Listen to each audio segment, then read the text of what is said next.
28 December পর্যন্ত আপনাদের সাথে সাক্ষাৎ করেছিলাম দাঁড়িপাল্লা প্রতীকের কেন্দ্রীয় হিসাবে। আপনাদের সাথে পরিচিত হয়েছিলাম, মত বিনিময় করেছিলাম। বাংলাদেশ জামাত ইসলামের মনোনীত প্রার্থী দাঁড়িপাল্লা প্রতীকের কান্ডারি হিসেবে 28 তারিখে যখন দেশের স্বার্থে মানবতার কল্যাণে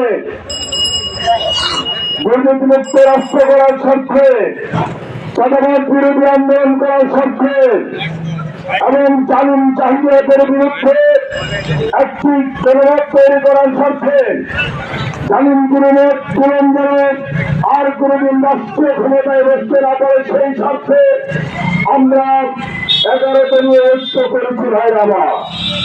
সেই ঐক্যের মনোনীত প্রার্থী হিসেবে আপনারে আটোয়ারি সন্তান এনসিপি উত্তরাঞ্চলের মুখ্য সংগঠক জনাব সার্জিস আলমকে মনোনীত করা হয়।